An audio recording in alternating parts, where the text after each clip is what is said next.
പ്രമുഖ വ്യവസായിയും സാമൂഹ്യ പ്രവർത്തകനുമായ ഡേവിസ് എടക്കളത്തൂരിന് മാർപ്പാപ്പയുടെ ഷെവലിയാർ പദവി. Thrissur Wadakkanchery Saint Francis Xavier's forane പള്ളിയിൽ നടന്ന അതിരൂപതാ ദിനാഘോഷത്തിൽ major archbishop Mar Raphael Thattil പദവി നൽകി. പദവിയിൽ അതിയായ സന്തോഷമെന്നും ഒപ്പം നിന്നവർക്ക് നന്ദിയെന്നും ഡേവിസ് എടക്കളത്തൂർ പറഞ്ഞു.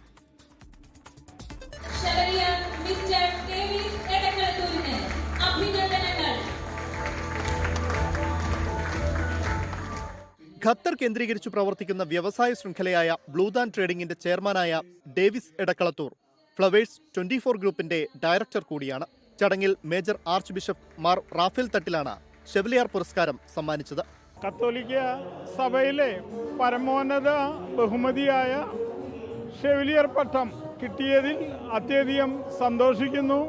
സഭയോടും സഭയുടെ പ്രവർത്തനങ്ങളോടും അതോടൊപ്പം തന്നെ പിതാക്കന്മാരോടും വൈദികരോടും സന്യസ്തരോടും ആത്മായരോടും ഒപ്പം നിന്നുകൊണ്ട് അവരോട് തോളോട് തോൾ ചേർന്നുകൊണ്ട് പ്രവർത്തിക്കാനുള്ള കൂടുതൽ ഉത്തരവാദിത്വം ഈ ബഹുമതിയിൽ കൂടെ എനിക്ക് ലഭിച്ചിരിക്കുകയാണ്. ഡേവിസ് എടക്കളത്തൂരിന് പുറമെ ഡോക്ടർ മേരി റെജീനയ്ക്ക് മാർപ്പാപ്പയുടെ ദാമ പുരസ്കാരവും professor KM Francis, advocate Biju Kundukulam എന്നിവർക്ക് ഷെവലിയാർ പുരസ്കാരവും ചടങ്ങിൽ സമ്മാനിച്ചു.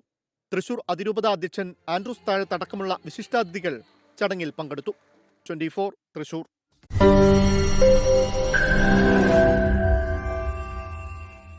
ലോകത്തെവിടെയായാലും ഏത് സമയത്തും 24 വാർത്തകളും ഓഗ്മെന്റഡ് റിയാലിറ്റി പാക്കേജുകളും എക്സ്പ്ലെയിനറുകളും വിശദമായി കാണാൻ ഞങ്ങളുടെ യൂട്യൂബ് ചാനൽ നിങ്ങൾക്ക് സബ്സ്ക്രൈബ് ചെയ്യാം.